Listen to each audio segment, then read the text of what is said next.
Gentlemen, good morning and welcome to this meeting of the Devon and Torbay Combined County Authority Board here at the Civic Centre in Exeter.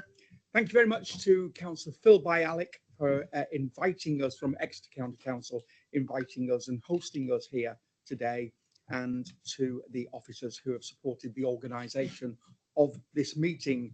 So before we get going in the formal agenda, I would like, as is customary, to invite Councillor Bialik to say a few words. Thank you.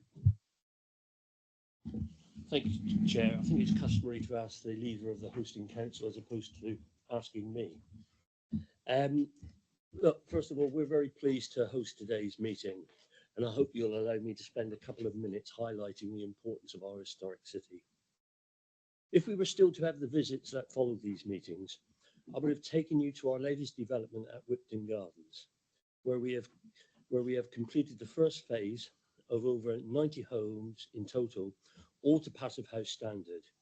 These homes are now part of our housing stock, and we have a programme of building over 500 homes over the next 4 to 5 years. Hopefully, with further government intervention, this number will and can be increased.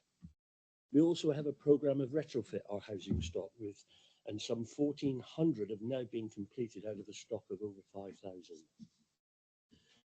Many leaders have already seen our Passive House Leisure Centre, the only one in the UK, which is council owned and council run. We've invested over £8 million in a new bus station suitable for modern travel. An investment made solely by the City Council, with sadly no funding from the county, despite it being required in their transport plan. The Heart of the South West did grant us £700,000 to ease the COVID situation. But we have worked with the county to deliver Edwards Court, an over 55-year-old extra care facility run by the city and with accommodation for 50 units. Again, to the Passive House standard. Exeter's historic Guildhall is believed to be the oldest municipal building in England still in regular civic use, having stood there since the 12th century, witnessing many of the defining moments in the city's history. But time moves on, and I very much welcome the government's recent announcement, which we have now had we've now got a lot of work to do to ensure a smooth transition to the new unitary authorities in Devon. That work is all well underway in Exeter, and we now move forward at pace. We will work with all other councils in Devon to ensure all residents and communities are fully aware of the change and feel part of the process. Our proposal aligned to council boundaries with economic yes, as well, giving Exeter, Plymouth and Torbay the scale and footprint to grow. It offered the strongest platform to unlock housing supply strategically for infrastructure and transport, and support stronger urban economic engines, including Plymouth defence sector and Exeter's population growth. It provided the clearest route to future devolution by creating a balanced set of urban partners and more coherent strategic decision-making on growth, transport and housing. These changes will create stronger foundations for economic growth by enabling councils to provide better and more joined-up support for residents. Exeter is a fast-growing city and with growth pressures extending beyond its current administrative boundary. The boundary has not changed since 1966. But taking the long view, Exeter has been at the centre of local government in Devon for over 600 years. Exeter has had a mayor since 1207 until 2002, when the city was the oldest right worshipful mayoralty in England. As part of the Golden Jubilee of Elizabeth II, Exeter was chosen to receive the title of Lord Mayor. Exeter has always been forward-thinking. Its pioneering medieval underground passages date back to the 14th century, carrying fresh water across the city. Around 70% of the original Roman walls still exist in the city, making it one of the best preserved Roman fortifications in Britain. Exeter became the only UK destination in 2019 to be awarded the UNESCO City of Literature status. I could go on, but I'm not going to, but I think you all get the picture. Change is coming. Exeter will be ready to embrace it as it has always done. Exeter Council will now work in the interest of all residents in Devon, hopefully playing an important role in any new future combined authority, hopefully working with the mayor as devolution will hopefully come about. Thank you, Chair. Thank you very much indeed, Councillor. And it's fantastic to be here in Exeter today. Of course it is. So, we are not expecting a fire alarm, and should the alarm sound, please exit via the nearest exit and just follow Phil quickly on his heels out the door and take a right, basically. The meeting is being live streamed this morning, so please ensure that you turn all mobile phones and electronic devices onto silent. And if I could respectfully request that you use the microphones when speaking. And at this point, please, now I call this meeting of the Devon and Torbay Combined County Authority Board to order. So, moving to the agenda, item 1, apologies for absence. Any apologies? Yes, we have apologies from Councillor Lewis, who has been substituted by Councillor Bye, from Councillor Ken James, and from Lawrence Buin, Associate Member, who's been substituted by Sharon Robbie. Thank you very much indeed. Move on to declarations of interest. This is for members to disclose any declarations of interest from a pecuniary or a non-pecuniary level. None noted. Thank you. Move on to the minutes then. The minutes of the Combined County Authority Board held on the 29th of May of this year. Happy to move those from the chair. Do we have a seconder? Yeah, have a second. Councillor Brazil. All those in favour, please indicate. Thank you very much indeed.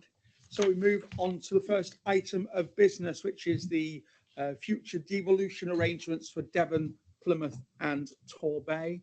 This report effectively sets out the potential benefits, opportunities and implications associated with an expanded strategic authority covering Devon, Plymouth and Torbay, and mechanisms available to support progression towards that mayoral devolution.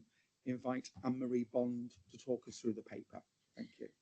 Thank you, Chair. As you say, the report really comprehensively sets out those potential benefits in 2 stages, both of an expanded combined authority to include Plymouth City Council, but then also taking that further in terms of progression towards that mayoral strategic authority, both of which have been consistent ambitions of this board to achieve. Members, as you'll all know, the combined authority was established in February 2025, but it was always recognised that that would be a first step in the devolution across Devon. And as we know, that the CCA is established really well, and we're now moving into the delivery of programmes for the benefit of the area. The desire to include Plymouth, as I say, has always been consistent, and therefore positive, members, that Plymouth City Council took a report to their cabinet meeting last week on the 21st of July, seeking approval for the development of a proposal, including the mechanism, timing, alignment with local government reorganisation, which could see them then make that decision, but that decision would be returned to council and returned to full council for a decision before any submission to the Secretary of State. The report before you, though, members, does go further in that, because it also asks, as well as then exploring the benefits and noting, members, that Plymouth City Council is exploring that. From our perspective, it's asking for approval to develop a shared set of principles and a clear route map to then move the combined authority to a mayoral strategic authority at the earliest opportunity. And members, that's what the report before you sets out. Chair, I don't know whether Sean has anything further to add. Thank you very much indeed. Thank you. Look, this is something that came forward as a request from the board.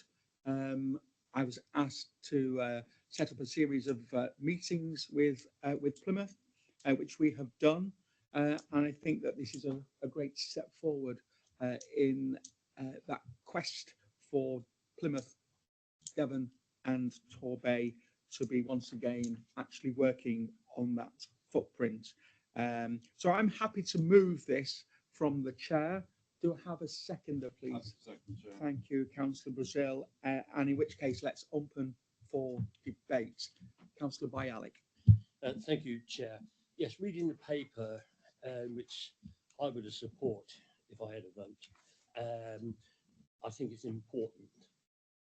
On the question of Plymouth coming in, and which is what we all want, and it just makes eminent sense. I note there's reference to it within the paperwork. Do we need an actual decision as such from it to formally invite them? Because I think you'll find that will be what they're looking for. Do we need it in part of the decision making that we formally invite them to join or whatever? I think that's what they will be looking at. I think that's very important to look at all of that. And just to say, having read most of the other stuff, obviously about the future of the strategic authority. I mean, and it will change. I don't know. When we were up in Bideford, we spoke about headed paper and all that sort of stuff, if you remember, and about headed. I hope we haven't gone to print with reams and reams and reams of the existing name when it's all going to change shortly. Thank you, Chair. Thank you very much indeed. I'm going to get a question on the decision to formally invite in just a moment. I have my own view on it, and with regards to reams and reams of headed paper, that may happen in Exeter, but we actually print with something called email, and there's a great program called Word document. I can talk to you about it later, but the answer is no, we haven't printed reams and reams. Let's move across to Councillor Arnott. Thank you, Chair. Paul Arnott, constituents member DCC, also leader of East End District Council, which remains the largest until Phil cuts it in half, District Council in Devon. Just to thank Exeter for hosting us today, but also to say, because Steve, Phil and I always speak frankly with each other, there were parts of his speech, in these introductory remarks that were as unwelcome in this place and shallow as those of Steve Reed and Steve Racing Palm. I'm not going to expand on that now, but we are in a place where this room is not agreed around the outcome of LGR. But moving on from that, just to ask Maria a technical question, actually. We're not waiting, or are we waiting for Plymouth Council's meeting to write to the Secretary of State, or are we saying that we've got a letter ready and presumably the meeting is in September? Next morning, we write a letter to the Secretary of State. So I may need Amanda to come in and just support me in terms of some of the processes. So as I was saying, there are two separate processes that we are looking at this point. The first is in respect of Plymouth joining the combined authority as an existing foundation strategic authority. Their decision at their cabinet meeting last week was to endorse that development of a proposal, but that proposal, Councillor Arnott, will go to their full council meeting in September. At that point, and this is where I just look to Amanda just to confirm, then we just needed to be certain on the process that we would jointly need to go through with their decision. Separately, though, what the paper sets out, Councillor Arnott, is for us to develop a proposal with all constituent members and including colleagues from Plymouth City Council in terms of a potential separate but sequential step in terms of moving to a mayoral strategic authority. But that consideration will explore whether it is a concurrent or a sequential step.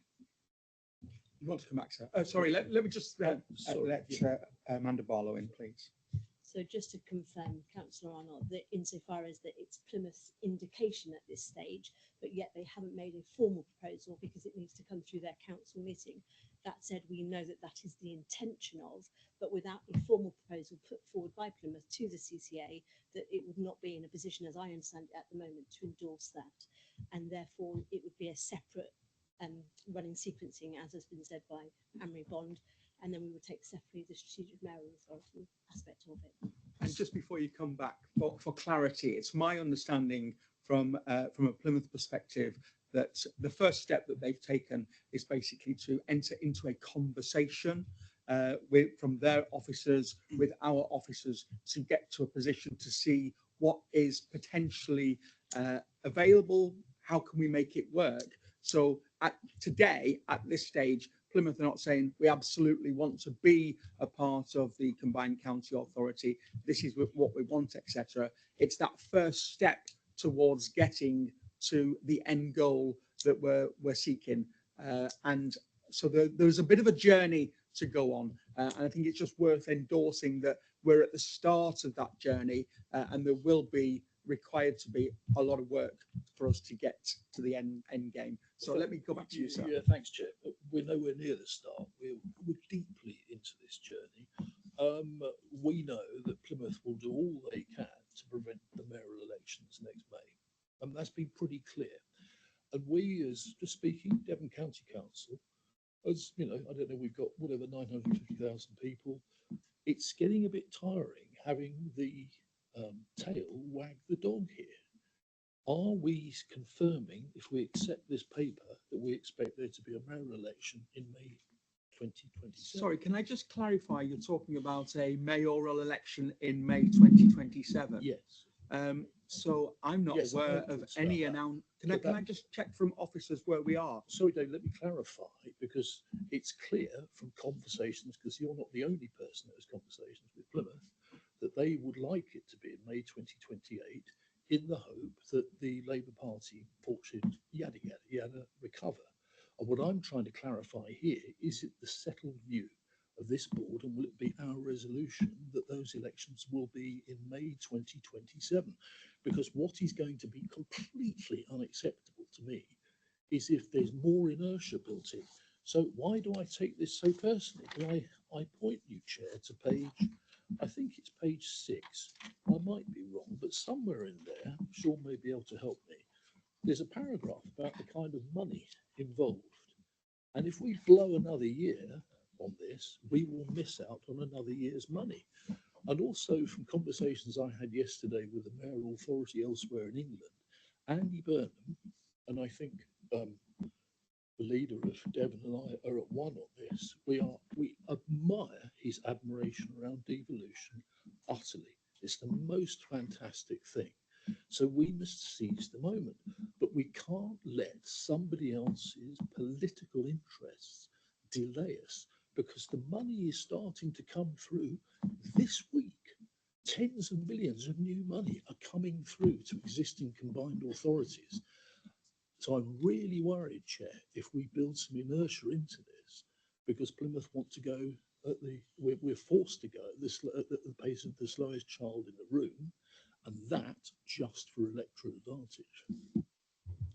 Anne-Marie, could you just pick up on where we are legislatively with the mayoral election that Councillor Arnott talks about in 2027?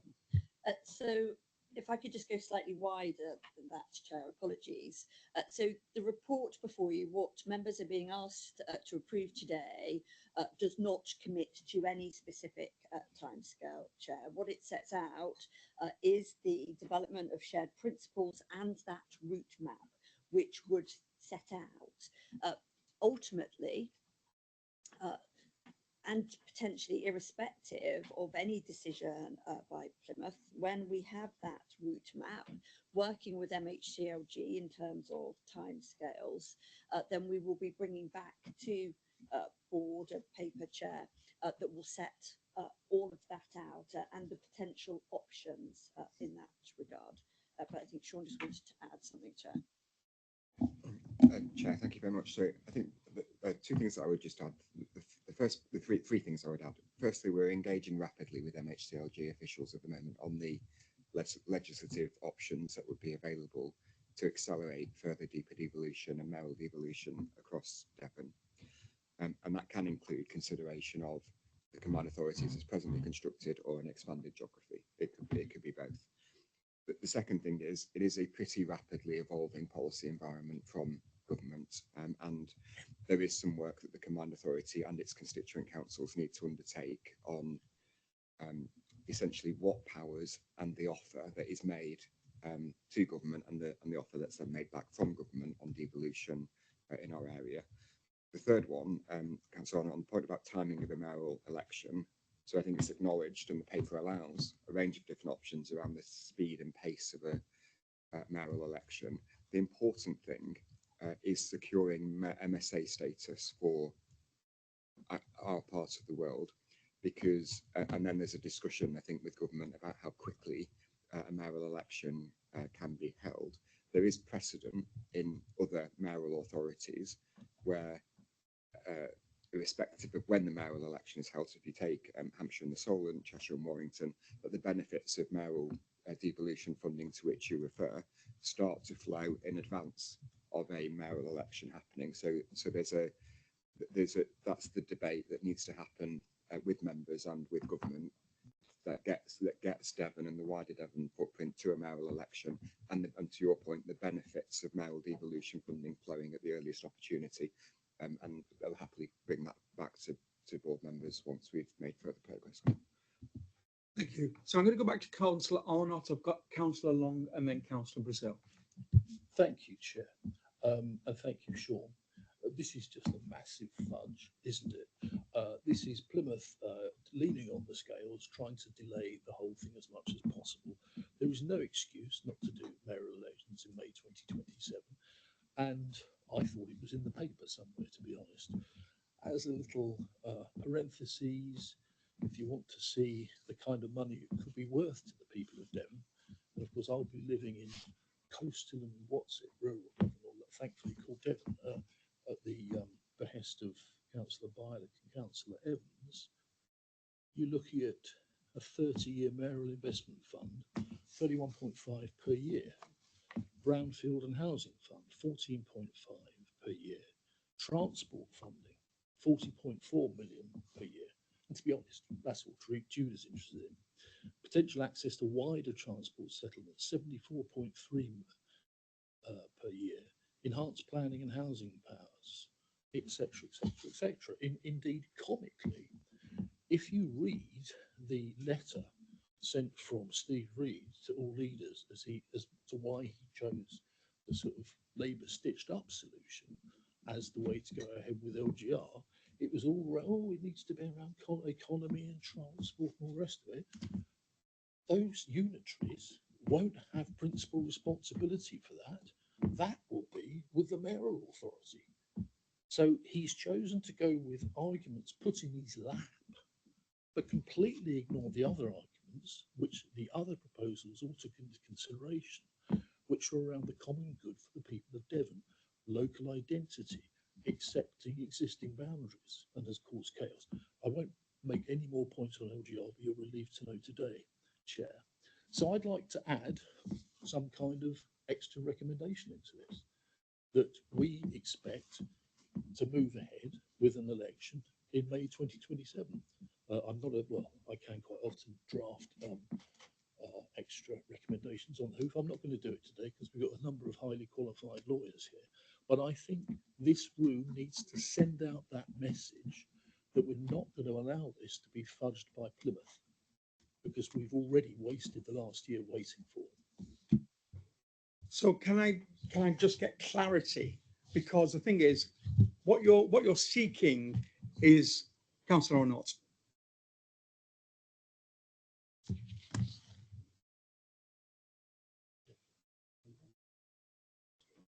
What you're seeking, Councillor Arnott, is, from my understanding, something potentially different to what we've got on the table. What we've got on the table is effectively a conversation piece with Plymouth as to whether they wish to join the combined county authority, with the end game potentially being an MSA. But what you're saying is you want to jump to an MSA without Plymouth now, because obviously the only decision we can make today involves we can't make a decision for Plymouth. We can make a decision for Devon and Torbay. So any decision that we say about potentially wanting an MSA, what we're saying is we would be moving forward in that realm without Plymouth. And this report basically seeks to get all three organisations effectively round the table talking together to see the art of the possible. I think with your proposal, with the greatest of respect, it potentially jumps 2 or 3 steps. Chair, sorry, I completely disagree with that. It's with respect, it's flannel. You've had private conversations with Plymouth. We've had private conversations with Plymouth. They don't want it next May because they fear they'll lose to reform. But they think a bit of a burn and bounce, they might be able to somehow take it in May 28. I just don't care about that. I'm sick of shenanigans from the Labour Party in Devon. I want us to get this inward investment. There is no reason this very loose term, what is it? It's the earliest possible legal route or something. Let's aspire to a date. Put it in the recommendation, and that's how I would like to amend it. In fact, if you give me 10 seconds, and I will. Let me just let the chief executive in, please. Thank you. So I think, Councillor Arnott, I can suggest something for you on that basis. I would emphasise the wording does absolutely, and all officers are acutely aware of the desire to do this at the earliest possible opportunity. And the wording of the motion before you does express that. However, what we could add, Chair, if there's agreement by the proposer and the seconder, members, if you've got it before you, where it sets out, including the submission of a single proposal to government, where that would secure both the introduction of mayoral arrangements, ideally or preferably, because preferably by May 2027, through a simple legislative process in the expansion of the DTCCA geography. I think that's very helpful, Chair, because what that does is it sets out the ambitions of this room, in which, as yet, Plymouth do not belong, and hopefully they'll be in here with us in due course. So I'd ask for a seconder for that. So this is coming forward as an amendment then. Amendment from Councillor Arnott. Do we have a seconder to that, please? Seconded by Councillor Long. Thank you. Right, let's continue. My apologies. Let's continue with the debate. Councillor Long. Thank you, Chair. And just going back to the debate about paper versus electronic, my iPad has told me this morning that ModGov is corrupted, so I'm flying blind, which should be scary for everyone. And so paper is looking very attractive at the moment. Councillor Arnott tempts me in so many ways to go down to LGR, but I'll just save it that his LGR nightmare has been brought about by a Conservative Labour alliance over LGR. I'll just leave that comment there. But my slight problem with the report is not so much Plymouth, but that's a whole different topic, but is the whole Devon mayoral authority altogether. Because I think if we're going up against the Manchesters of this world, we're just going to be a minnow. And my real fear is that it won't be strategic enough. And I had hoped when we started on this journey that you referenced, Councillor Thomas, that the journey would lead us to a much more strategic mayoral authority, being part, joining up with Somerset and other authorities on the Southwest Peninsula, so that the mayor could be really strategic and concentrate on transport, etc. That doesn't just stop at the borders. However, I fear that the Devon mayor is just going to end up, and we all know who's going to stand. We could probably all name the people who are going to stand for the Devon Mayoral Authority, and I just fear that that mayor is going to be sticking their nose into the unitary authority's business day to day and won't be being strategic. But I've been sounding like a stuck record for over a year on this, but that's where I share my concerns. Thank you.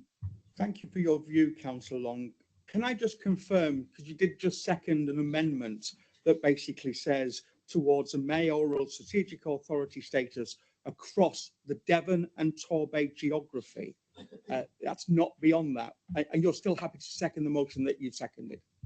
I am, but I also referenced the journey, which I hope will continue on post that. Thank you very much. As long as we have clarity, that's important. Councillor Brazil. Yeah, thank you, Chair. I'm delighted that we're putting a date in it because I think that we need to encourage Plymouth, and when they see the bounty that is on offer from becoming a mayor, and they say to them, no, we don't want that, I think it puts them in a rather invidious position that we should get on with it as soon as possible. I mean, I was touched by Phil's chat about housing and growth and expanding the boundaries of Exeter. Notice that he didn't mention anything about children's services, adult services, mending the roads, collecting the rubbish. Unfortunately, that's what the unitaries will be doing because that's our bread and butter issue. All that other stuff is absolutely indeed the mayor. So the sooner we can get a mayor in place to carry out all those strategic things that Swithin's talked about, the sooner we can start making a difference for the people of Devon. I think it's fantastic that Plymouth are now moving on this, and we should assume that they're going to accept it. I cannot see any reason why they wouldn't. Why would they? With the hundreds of millions of pounds that is on offer to the residents of Devon and Plymouth, if they join us, why would they say no? So I think we should assume that in September they will agree to it, and we should be moving at pace as if they have agreed to it already. And people may say, well, that's being a bit presumptuous on Plymouth. But what I would say to them is that what it will show to Plymouth, it'll illustrate to Plymouth exactly as what they will be missing out on if they do not accept it in September. So I think that in order to wait for Plymouth to just do it in their own time, why should we? You know, the people of Devon deserve better than that. They want to see this combined authority actually spell out the benefits that it can deliver to the people of Devon. And that is what this mayoralty will do.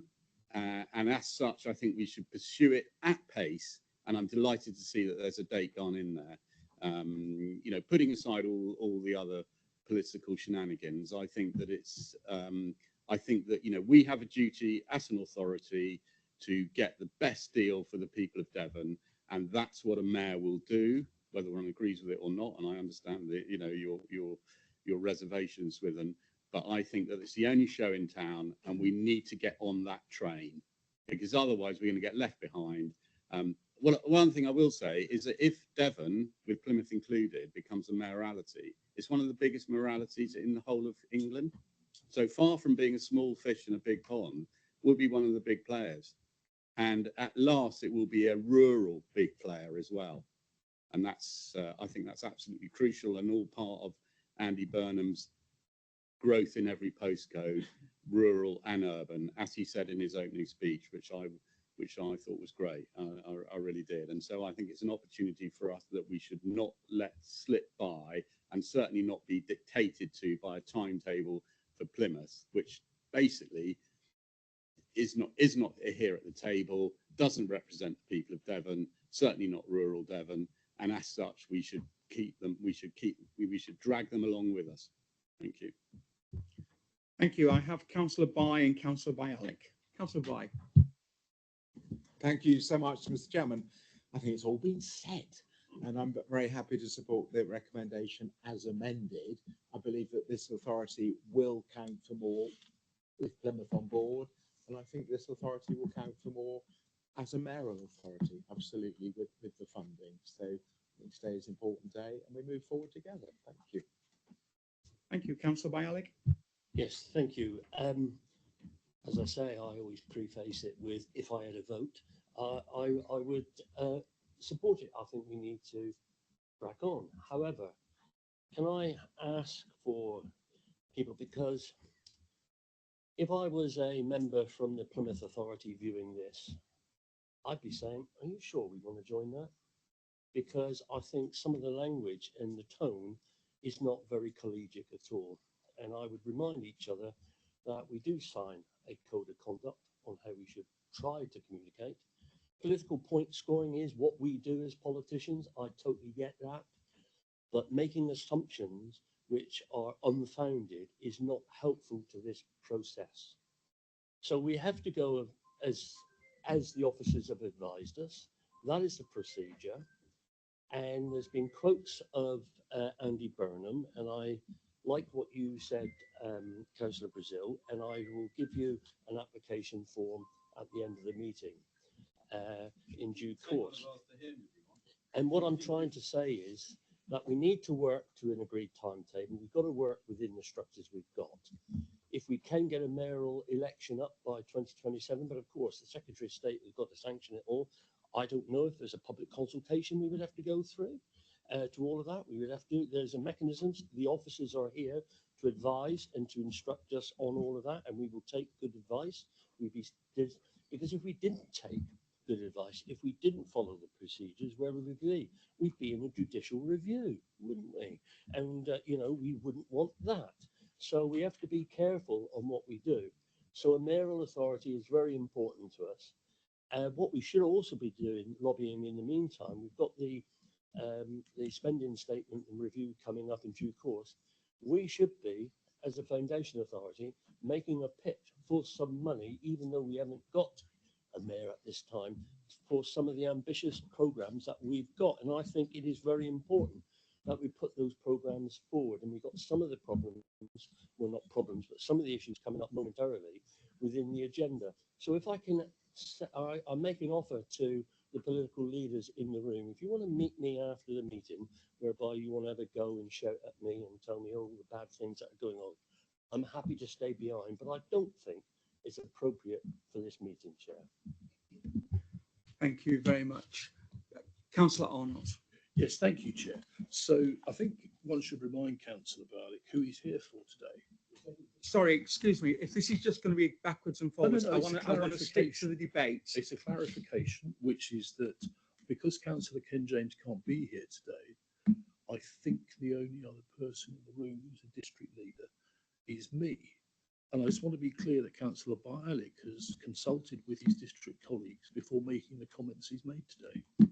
For clarification, I understand that all the district council leaders signed a letter recently to the Secretary of State saying that they wanted a mayor for Devon. So I'm assuming that is the wish of them. As I told you, I couldn't sign that letter. I sent my own letter with it, which was nuanced a bit different, but the principle of supporting the mayor was something that we wanted, and I understood that's exactly what we done. And final clarification. Sorry, no, this is not going. I'm sorry. No, I'm going to stop that. This is this. I'll make the Councillor final Arnott. point. Councillor Arnott. 6 days ago. Councillor Arnott. Councillor Thomas. 6 as- days ago, I as went chair- half my as kidney chair removed of to this be chair here of today. this meeting, I please don't sit down. really care. Please sit down. I don't really care. I am sitting down. and I This will meeting finish is this point. adjourned. Oh, for God's sake.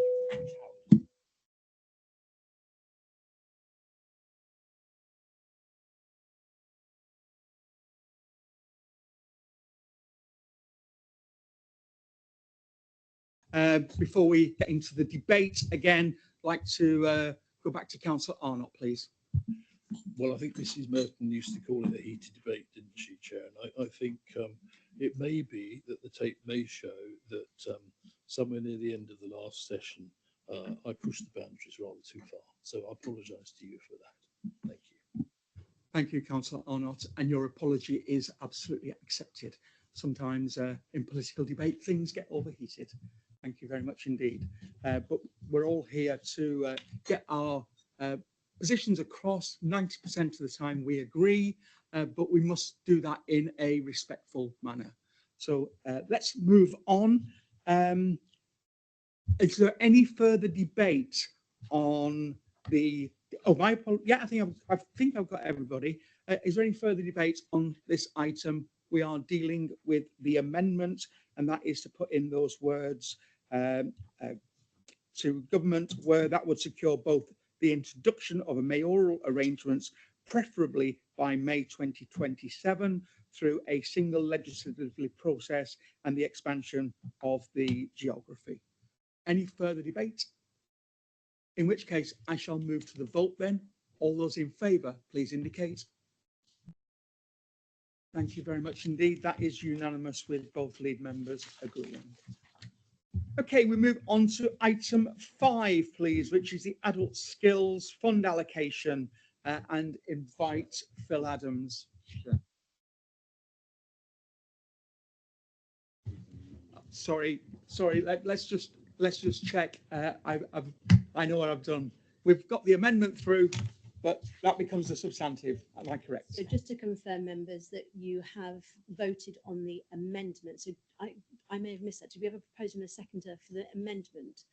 So then we've gone straight to the vote on it, and it's been passed. You no longer need to go back to the original motion. So it's the amendment that's now passed. Thank you. So we can move on to the next item. Thank you very much indeed. No. Okay. Oh, hang on. Oh, apologies. Sorting out our constitutional arrangements in front of everybody. So technically, once an amendment needs to become the substantive motion, which it now has, and then we do need to take a second vote on the substantive motion. Chair. Apologies. That's fine. Apologies, Chair. Yes, you voted on the amendment, and then it's the substantive. I was taking it as all together. I apologise. Thank you very much, and thank you to Councillor Brazil for correcting us and keeping us in order. Fantastic. So that has now become the substantive. Let's move to the vote on the substantive. All those in favour, please indicate. There we go. Not a surprise, but all approved and correctly done. Thank you very much. I appreciate that. We can now correctly and confidently move on to item 5, which is the Adult Skills Fund allocation, and invite Phil Adams to present. Thank you. Thank you, Chair. Yes, thank you, members. So in front of you, you have a paper which is looking to move forward yet again Adult Skills Fund programme. So from September, we're due to receive £13.1 million worth of Adult Skills Fund. We've been working fairly intensively over the last few months, but because of the way we're constituted, we have to bring key decisions back to the board. The key decisions for today are actually quite exciting. It allows us to formally move this forward. So what you have in front of you is a paper which sets out the allocations process and the flexibilities process, as well as the key funding processes for the next year. And this will be the first time that we've made a fundamental decision about the ASF. As you'll see, the way that this has worked is that we have put in place 3 core principles around sustainability, around recognising locality differences, and around recognising deprivation and some of those key drivers. And put those in place around a formula funded basis, which we've allocated across the area. Now, there are some peculiarities about Adult Skills Fund. One of the first ones is in year 1, we have to make sure that we don't destabilise the market, because at the moment, this is a major fund for some of our colleges and providers. So you'll see in the table, which is on page 29 in my pack, but maybe in others, that we've got a formula-based funding allocation for our major colleges and 1 or 2 of our major providers. They are the ones recognised by DfE. That funding formula allows us to allocate £10.5 million of the fund up front. Colleges will receive a 3% uplift, which is the first time that they've had an uplift in 5 years, because government hasn't uplifted Adult Skills Fund. And the discussion was, we believe that's the right decision. But the funding formula has also been altered to recognise deprivation, rural and coastal challenges, and also issues around transport and other funds. So that's the first 10.5, and I'm happy to talk about any questions with members. The remaining £2.6 million of the fund will then go to a competitive process. And much like papers that we're going to discuss later on, that's done on a commissioned basis. We've allocated areas, and we will be taking forward a formula funded commission basis with the independent training providers to provide the other 2.6. To put this into context, that 2.6 is about £1 million more than we've had previously for our independent training providers. So that's a positive for us. It's the change that devolution allows us. And we'll be in a position moving forward from September to serve more individuals in more places than we have done before. So that's the core paper you've got in front of you. The only other thing is this paper also notes that an allocation has been given to Exeter as the Construction Excellence College by DfE. For reasons of administration, it flows through the Strategic Authority, but it's actually a national allocation, so we do have to note it as a board. So I'll pause there, Chair, and I'm happy to take questions. Thank you very much indeed. Do we have a proposer, please, for this particular item? Yeah, happy to propose, Chair. Councillor Brazil, thank you, and a seconder, Councillor By. In which case, let's open for debate. Any question? Thank you, Councillor Long. It's just a technical, boring thing, which I often say at Torbay, Mr. Chairman. There are 2 or 3 reports this morning which delegate responsibility to officers and to further the decision.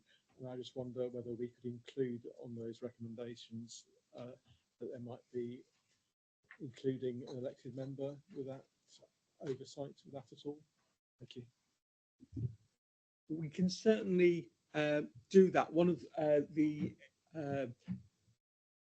so from constitutionally and from the work that the LGA did in our peer challenge, that's picked up one of the pieces of work that needs to come through the combined county authority and takes into a conversation of something akin to portfolios, not quite that, but that would absolutely give us that opportunity for real political engagement.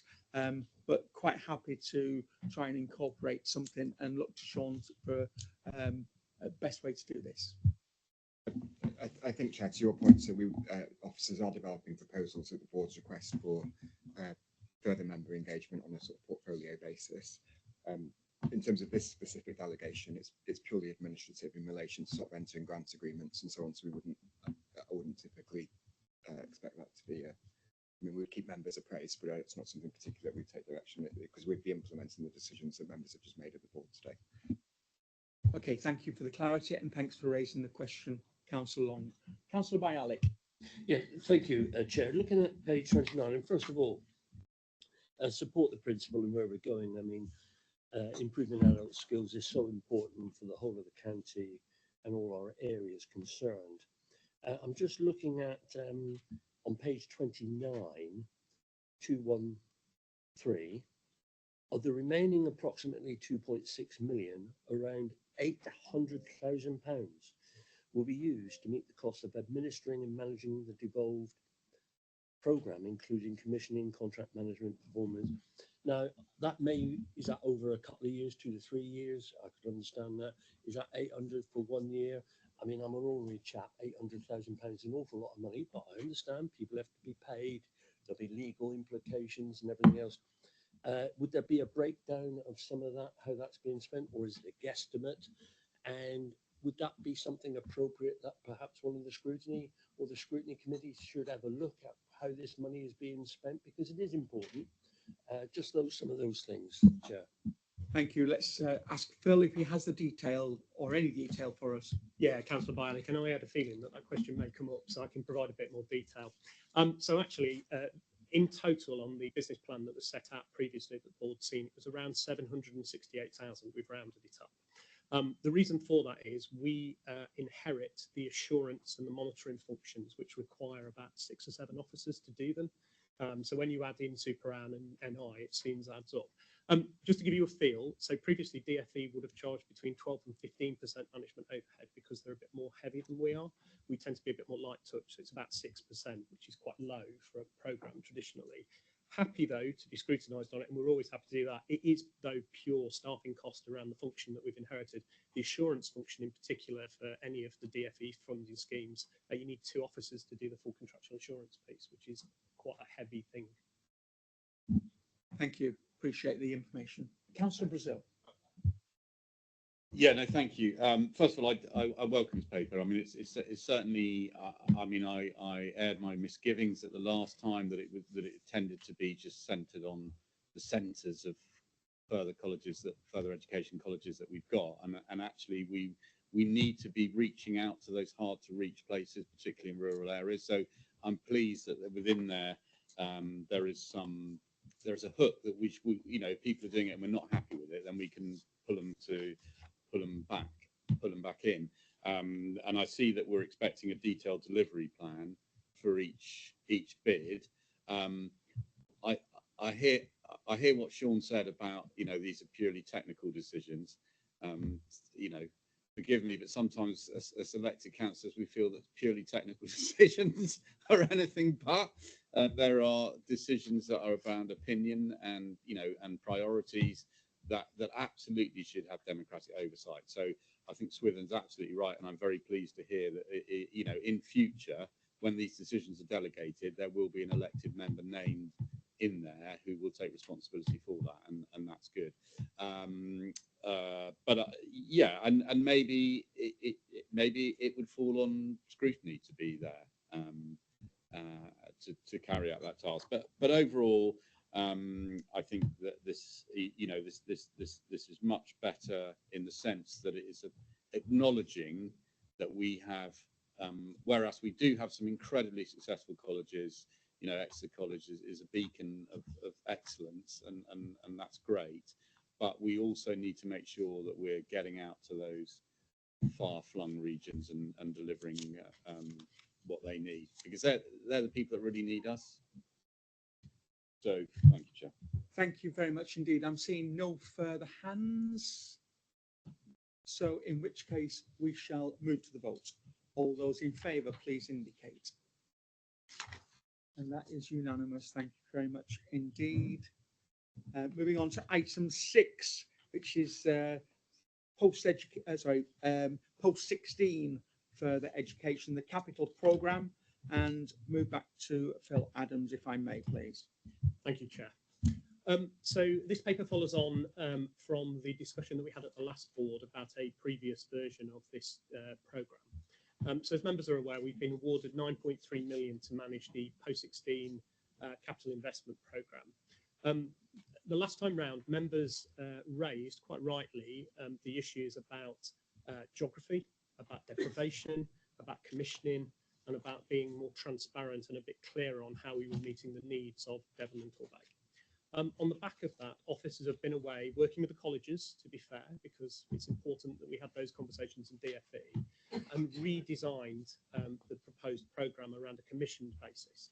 So we've taken the learner numbers over the next 10 years in terms of growth, modelled that across the entire area, and chosen to move forward with a commissioned basis for the geographies, with allocations which better reflect need within each of our localities. We've also, as part of the discussions, had 2 other core principles in mind. The first is, members raised quite rightly the issue around need and deprivation. So we've modelled into our formula approach the deprivation index. We've also looked at where young people and NEETs are around the area and reworked the figures based on that. The second point, which members were concerned about at the time, was ensuring that there was a ability for our FE institutions, who are the only ones that can actually spend this legally under the allocation, to work with and be encouraged to work with some of our other educational institutions in a partnership approach. As you'll see, we've modified the criteria so that we are now encouraging in some areas a partnership approach towards taking forward provision within particularly the rural and coastal areas. And that reflects on something that we're probably likely to talk about in the next item around transport and access to learning. That's sort of where we've got to. The intent with this programme is that we will launch it in September if members are content. We'll go out on that basis. I would say, and it may be that SEAG members may want to comment on this, that they various institutions are raring to go because this is something that they are keen to get on with. And we've got some already interesting projects coming forward. But it does feel from conversations that this is fairer, more balanced, and starts to meet some of the needs. Hopefully members will agree. But over to you for a view, and happy to take questions.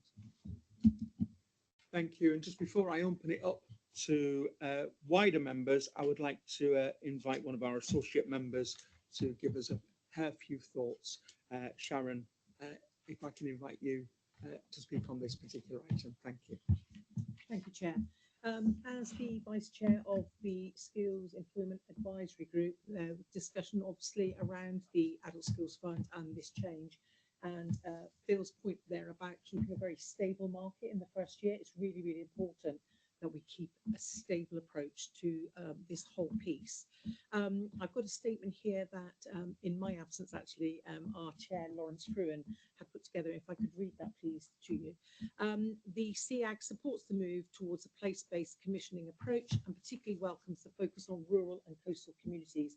Your point exactly with regards to not just that central piece across our county receiving funding, those further outlying areas to be included as well. Our concern, however, is that many of the barriers identified in the paper are revenue barriers rather than capital barriers. Transport, staffing, outreach and learner engagement all require ongoing operating resource. Before we commit significant capital to new infrastructure, I think we should satisfy ourselves that there is sustainable delivery models behind it. Otherwise, there's a risk that we successfully fund buildings but do not fully address participation. And that's key. We just don't want more nice shiny places that actually are empty.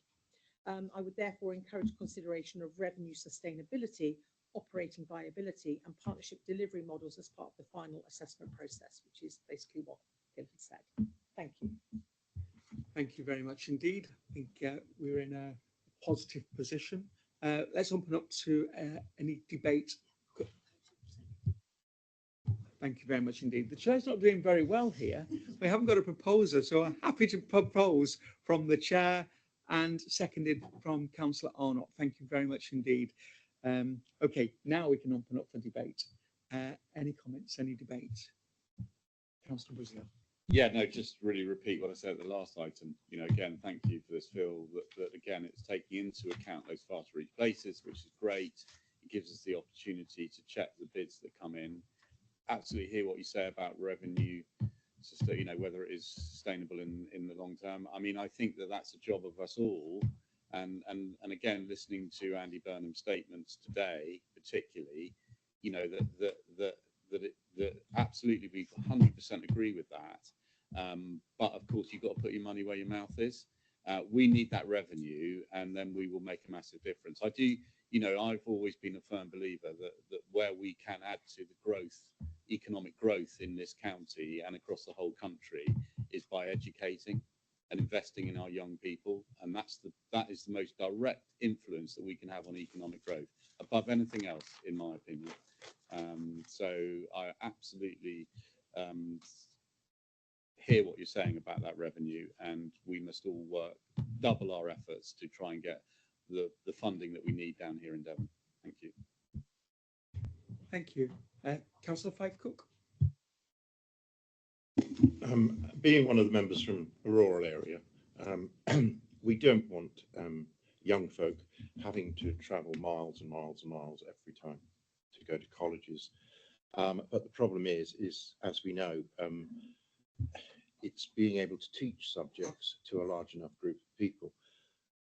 I hope there's going to be enough flexibility in this where we will look outside the box. We'll realise that in many areas, communication will answer these questions. If we can have really good communication and we can have teachers basically through Teams meetings or something like that, many of the rural young will not feel as if they've been left behind. And that is my concern here. Devon being as big as it is, it's very, very hard for people in rural communities to be able to communicate correctly. And I hope there's the scope for within all this to look at that very seriously. Thank you very much. Thank you. I'm not seeing any. Oh, let's go back to Sharon. Thank you. Thank you. Absolutely agree with you there. One of the things that I'm really pleased about to see within the report that Phil's put together is that inclusion of the independent training providers. They are at times more flexible than some of their counterparts within the FE colleges, and they're actually more amenable to perhaps working out in outreach and actually working in different spaces, so perhaps making use of community centres and libraries, and thinking a little bit more outside the box in terms of being able to reach people who perhaps wouldn't necessarily come into a large town or city. So yes, absolutely take your point there. Thank you. No further hands, so let's move to the vote then. All those in favour, please indicate. Thank you, and that one is unanimous. We move on to item 7, which is the post-16 participation. And this is something that the board spoke about at our last meeting about transport, how it could play an improving participation in education, employment and training across Devon and Torbay, reviews the evidence, considers the potential role of this board and assesses whether there is a case for local intervention at this present time. Phil, we're keeping you very busy. It's 3 on the bounce. Thank you to yourself, sir. Thank you, Chair. And yeah, apologies, members, that you're hearing from me again. Yeah, if you can do. Thank you, members. As was requested at the last board, we have been away and done quite a bit of work around this. It is an interesting time, I think I would say, as an opening statement, into considering this, given that the government are likely to be making announcements around this over the next few weeks, particularly the 16 to 18 transport piece, which we are waiting to hear more on, and we're just waiting to see what they're actually going to do. Lots of rumours, no firms yet. So anything I say is going to be caveated by that position. So members asked us to very quickly consider some of the issues around rural transport. So we've actually done some data work for you just to give a bit of a piece. I'm going to go through these very quickly. One of the core issues that we're working through, and we've been through this with heads as well as chief executives, is that we've been looking at the distribution of young people around the county, and we have the data tools, which many chief execs around the room, you'll have seen some of this before, looking at our NEETs and our young population. What you've got on the board in front of you is the current location of every NEET, 16 to 19, in the Torbay and Devon area. There are slightly more in Torbay. We've got to think about an extra 60, which is the button. But effectively what you can see is that is the current distribution around our market towns and our rural communities. We have this down to postcode level, so we can start to see some of the patterns. If we go to the next slide, what members were interested in, though, was how that and how other trends are affecting our young people in terms of transport. So this is the current 2-hour transport networks for our major colleges. And what you'll see straight away is Exeter, Plymouth, North Devon, as is now, I won't call it Petrock, and Torbay, because Torbay overlaps with the Exeter Travel to Learn area. Effectively, we cover a fair amount of the area that we're responsible for as the CCA, but you can see there is a huge amount of white space, which I'll come back to.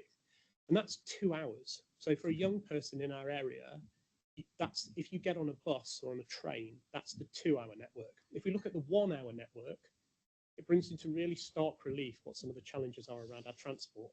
Effectively, outside of the urban conurbations, we are an area which it's very difficult to get to an FE institution within an hour on public transport as it currently stands. It's not a huge surprise, but as members pointed out last time round, it is a key determinant for us.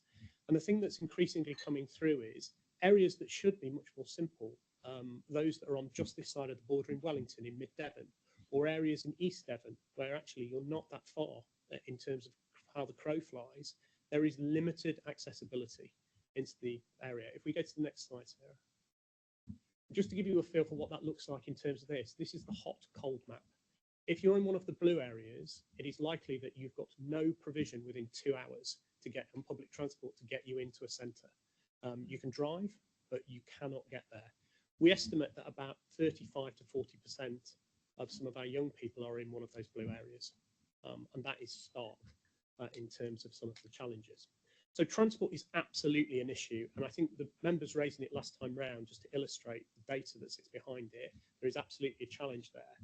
The thing I would say, though, is, and I think this is the important piece that we need to consider as part of today's paper, if we go to the next slide, Sarah, it is not the only factor. So when we've gone out and done work around our NEET population, transport is absolutely one of our key issues, but it's more complicated with NEETs, as we know. We believe that around 40 to 50% of all NEETs are a non-transport barrier. It's mental health, it's other barriers, it's behavioural, and that is a challenge. So whilst transport is key, this map is a bit cheeky. What I've done is, you can see we've got NEETs within a 2-minute walk of a train station, where they're within 10 minutes of a college. We have NEETs that are within 5 minutes of a bus stop, where they could get to college within 25 minutes. But most astoundingly, we have NEETs who live across the road from North Devon College, from Exeter College. Exeter actually has one that lives on campus. It's a rented home that's down one end. So transport is key. And it's important that we have that discussion today, and we can go through a little bit in a minute what's happening around that. But I think when we're thinking about this as a CCA, we need to bear in mind that actually mental health, mentorship, and some of those wider support programs are just as critical, because it isn't all down to whether or not you can actually make it onto a bus, though it is important. The other thing I would say is prevalence of NEETs within Torbay, in Exeter, and within our market towns is higher. Those are areas traditionally which are better served by some of our education. So we just have to have that in the back of our mind as well. This isn't just uniquely around transport. So that was all I was going to say, just to give us a bit of background. As you'll see from the paper in front of you, it is an interesting time, though, in terms of policy on this piece. And hopefully my computer's decided to log off just as we get to that point. But going back, we know that transport is a significant barrier. I think the recommendation we put into the board, and whilst we're trying to keep this quick, is that we do need to engage with government more on this. Rural transport in particular is a crucial issue, and we know that funding in particular is a challenge for us. It's a challenge for all areas, but particularly for some of that blue space that we saw on the map. There is change coming on that. So now is a good time to be having those conversations. And the recommendation you've got in front of you is that we should be considering that as part of the implications for whether or not we want to write the directly back, but also the spatial strategies which are now coming forward. So we're working on the strategic development, single development strategy. Sorry, Sean, thank you. Spatial development strategy, SDS. We are working on multiple other documents in this space. We're also working together on some of the transport strategy. There is an opportunity here as part of that to identify. However, it may be that government is going to pay for this anyway over the next few weeks. So the recommendation you've got in front of you is that this is something where we should go away and develop a CCA DT policy specifically.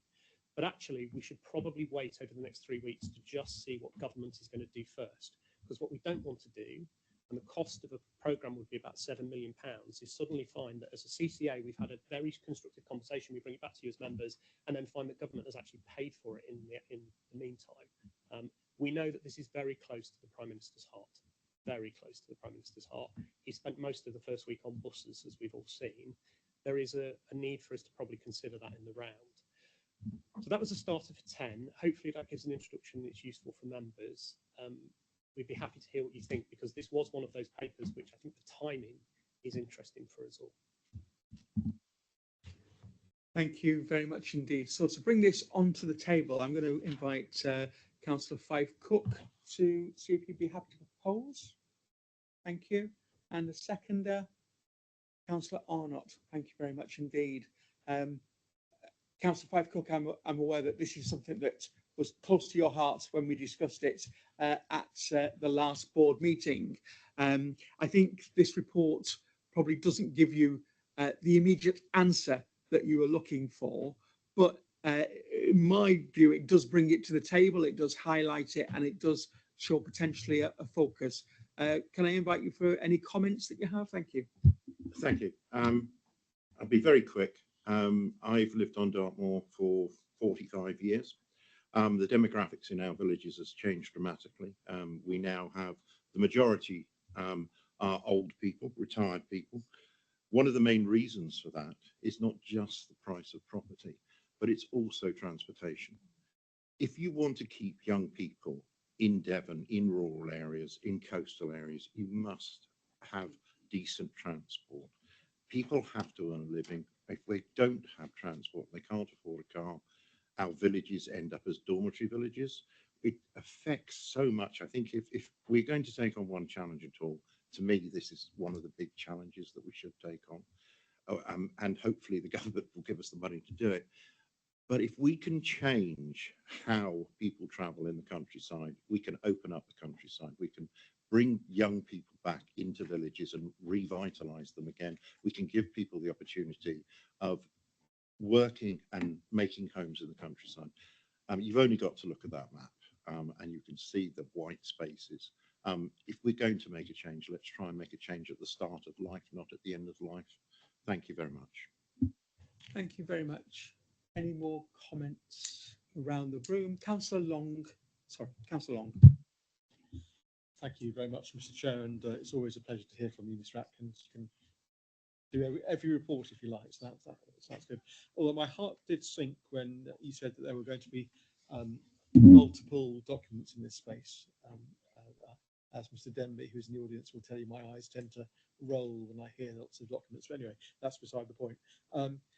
When there are conversations being had in this space while we're waiting for the government to hopefully come up with a bag of lolly for this this item, I would just wonder whether the conversations could also include, if I'm not going off piste, how any transport that transpires out of this might also benefit the wider community in those areas, because even in urban Torquay, there are patches where there are no buses, which if we're getting older, then so I just share that. Thank you. Thank you, Councillor Arnott. Thank you, Chair, and I really thank Phil in particular for recognising the nuance about the almost minute by minute timings that we're facing here, and they are. It's this week. Stuff's coming up this week. Without referring to earlier items, is why we must crack on, notwithstanding decisions elsewhere in Devonshire. And so I'm just wondering. I was having a conversation with another combined authority yesterday,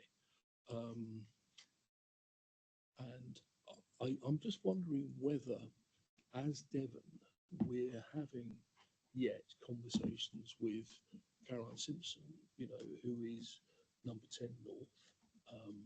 And again, to restate it, I'm lost in admiration for what Mr. Burnham is trying to do here. But I really get, you're up to your eyes in it, Phil, hopefully a holiday coming soon.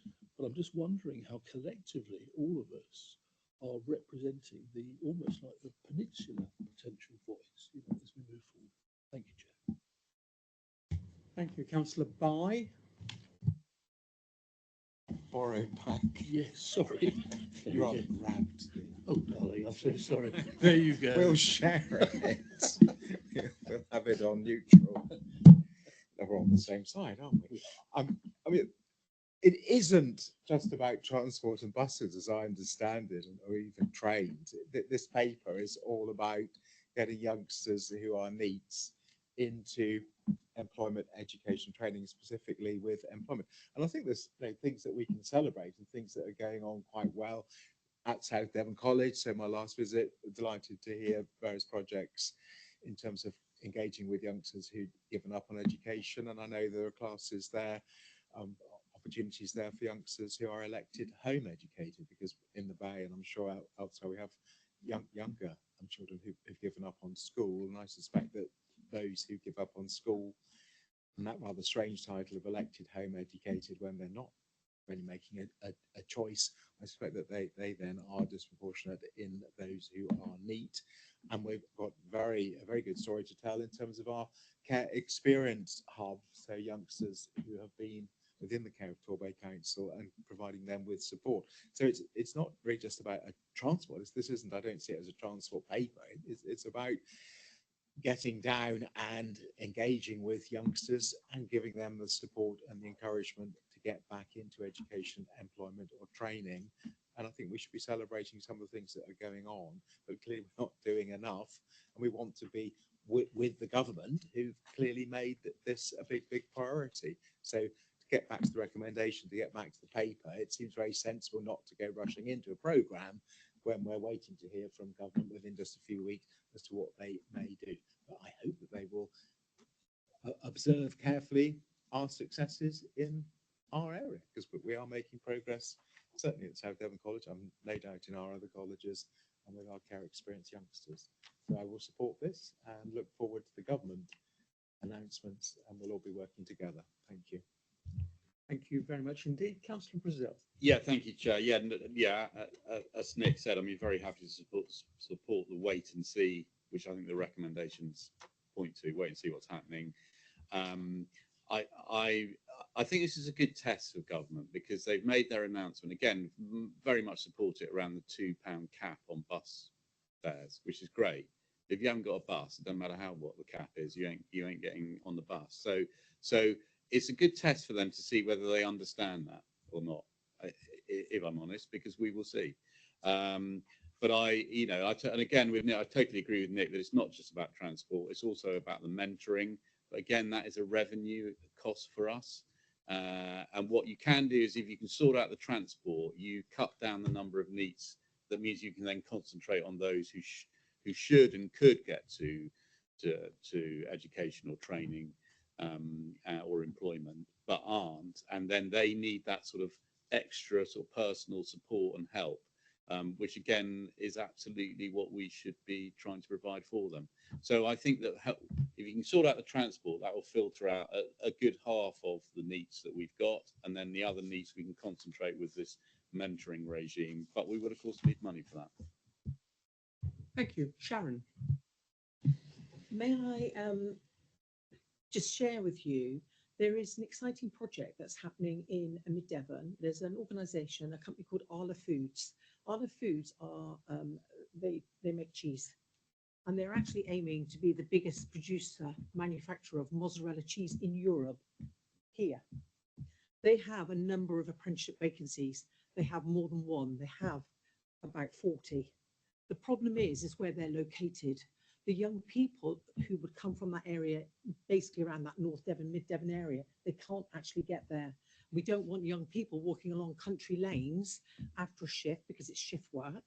I have suggested to Arla Foods that why don't they put on minibuses to try to help bus people in, but it just gives you an indication. There are young people who are living in those rural areas. We want to retain them there. We want to encourage them to be adding their financial weight to those particular areas, but actually they can't take up those jobs. Those jobs are just sat there, and it's really, really difficult. Arla Foods have approached several of us asking for our help. You know, we don't have the funds to put on a minibus for them. I would have thought that perhaps that's something that they could perhaps investigate a little bit further. But I just want you to be aware that there are opportunities for young people in those rural areas, but the transport piece is absolutely critical. How do we get them there safely and home again? Thank you very much indeed. Phil. Thank you, Chair. So I'll do it in reverse order. We'll do what's happening locally, and then we'll do what's happening nationally, as Councillor Arnott's raised. So locally, I think following on from Sharon's comments about Arla, this is not an area, and I don't want to undersell it, where we're not working together. The 11 authorities and a number of others are working together pretty closely on that.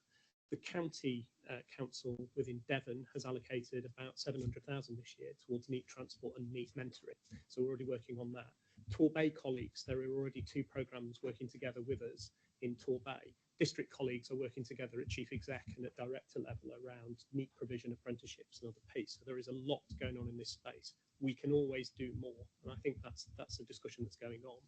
Just in terms of other things that are going on locally as well, Cornwall has recently put in a bid to be the accountable body on behalf of 5 of the authorities, with the CCA working with them, around the youth job guarantee, so that we've got local delivery of that led by local partners. And we're just waiting to see what government thinks about that. So there's a lot going on in this space.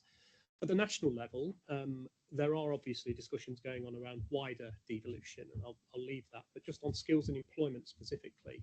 So Devon and Torbay CCA is part of the national MSA leadership and policy group with the DFE and DWP. We're getting phone calls weekly at the moment around stuff coming forward. The announcement this morning, we had a discussion with the department yesterday about what it will mean, because strategic authorities are seen as being absolutely at the centre of some of those discussions. There is also a number of discussions going on around other policy areas. I think the thing I would say is it's an exciting time in terms of that devolution journey. The challenge for us is pace for government, and officials are trying desperately to catch up now with the Prime Minister being honest about it. But there is a lot of enthusiasm on the other side, which hopefully will filter into stuff that we do. Sean, sorry. Thank you. Sean. Chair, thank you. Just to compliment Mr. Adams was saying, was a piece of work that Command Authority is now rapidly doing with its constituent councils is what does that offer look like in terms of a sort of future devolution, especially in a rural and coastal context, so that the engagement that Councillor Arnott's referred to with senior officials at Number 10 North and elsewhere in government is based on an evidenced and well-informed proposition that we can then take forward, and that members are able to coalesce behind that, and that is the offer that Devon, Torbay and the wider geography is able to make to government. Thank you very much. Very worthwhile conversation, and picking up on that item that we raised just at the last board meeting. So let's move to the vote then, please. All those in favour, please indicate. Thank you. That is unanimous. Move on to our penultimate item, item 8, which is the revenue budget monitoring, month 3. Thank you, Matthew Thorpe. Okay, thank you, Chair.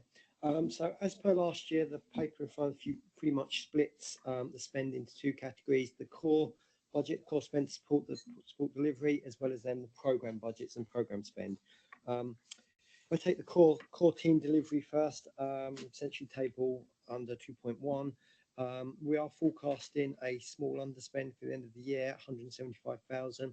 That is essentially break even, but recognising that we finished last year with a bigger underspend than we were expecting when we set the budget. So it's pretty much recognising spend to budget with that exception going through. We've got a small variance for the year to date wise, a little bit on staffing, but equally under support services, the 24,000 there recognises the same underspend that we had at the end of last year in terms of the support SLAs and the potential for costs not actually or additional costs not needed against the programme delivery, because most of the programme is supported by programme budgets.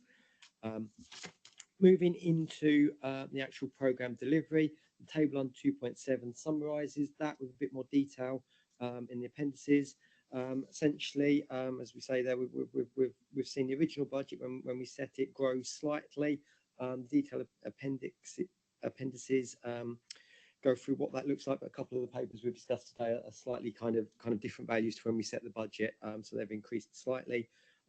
Essentially, we're showing a spend to date in terms of revenue program delivery of 2.7 million against income received of 12.5. Plans are underway to kind of divulge that or spend that. And then in terms of the capital expenditure, we've discharged 23.1 million against 35.5 received to date. That difference at the bottom there, 12.4, as I've said previously, is our opportunity to generate interest earnings on those cash balances as we go through. So a rather, I guess, bland paper for this time of year, but essentially forecast year to spend, spend to budget. I will say as well, we have had comments in the past just around carry forwards and ensuring that those are spent as intended. What I've tried to do under the appendix is detail out where we've got funding, additional funding received versus carry forward from last year's any underspend, so that we're keeping the programmes whole, so members can see that the actual spend in total for the year. Thank you. An opportunity for members to ask any questions, but before we do that, let's formally bring it on the table. Happy to propose this one from the chair. Do we have a second there? Councillor Brazil to second, and invite any questions. How's the audit fee developing? Okay, so when we last met, I think the outcome of discussions with myself and Anne-Marie with both Grant Thornton and PSAA was that Grant Thornton recognised that it is difficult to set a robust audit fee, given that they haven't audited us in the past and haven't gone through that. They did recognise in their audit plan that they would review that post-audit. The audit has effectively started, but it doesn't really ramp up until September, October time, with the final audit opinion coming back in December's audit committee actually from that. So we won't know the outcome of that until that point, but we are keeping an eye on what work that's taking place around that. I think if I can just add separately and over and above that, we have met with PSAA and formally raised a challenge with them, because whilst technically the fees were set last December, so it's not possible for other fees to have been set, we have formally raised it with PSAA. There were a number of aspects that they asked for clarification upon, which we provided. And upon which, Matt, we probably do need to push them for a response now. Included within that, Councillor Brazil, was for a very clear process for how we withdraw from any future arrangements with PSAA. should we not get to a position that reaches collective satisfaction with it. Just for exact completeness, there's one item outstanding to give back to PSAA, but Yeah. that was probably why they're holding back. Yeah. I would be interested to know how many hours and what grade of people are going to be involved in this process. We are keeping an eye on that.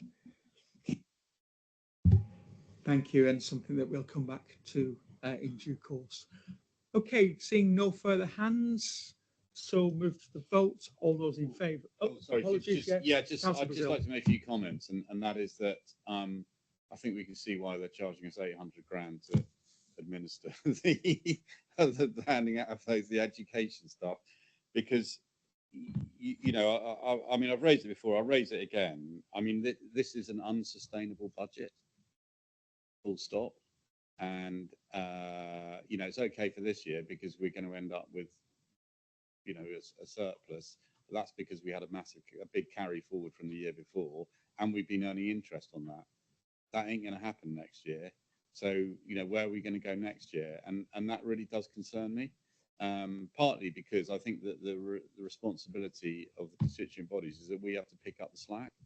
Well, you know,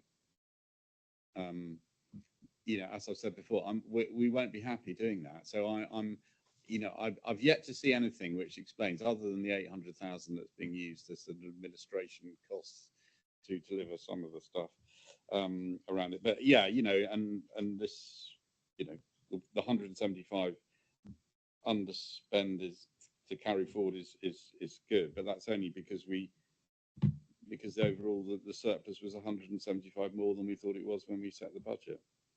So even that's, you know, a bit of a windfall. Anne-Marie.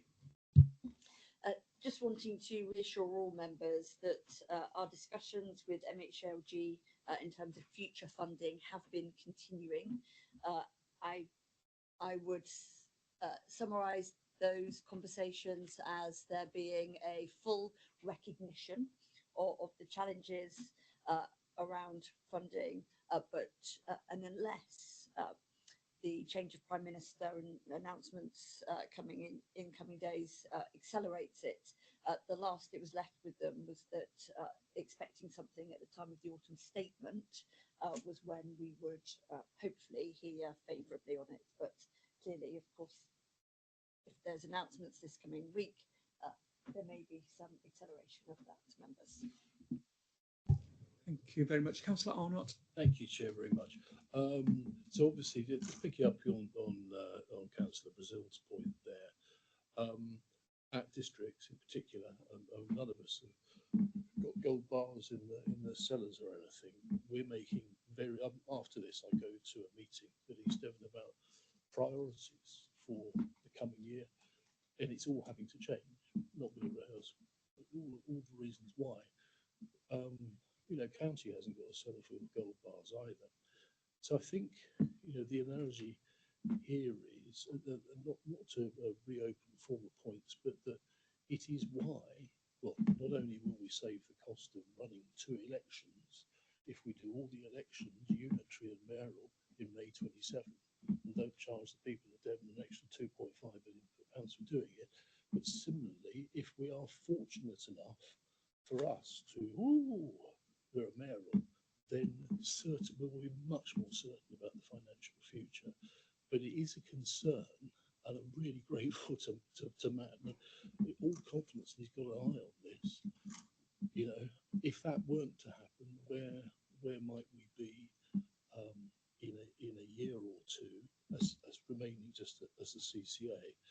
And at what point, Chair, perhaps we need to have a discussion about that as an agenda item. Not obviously not now, but whether we should look at that, the kind of the worst case outcome.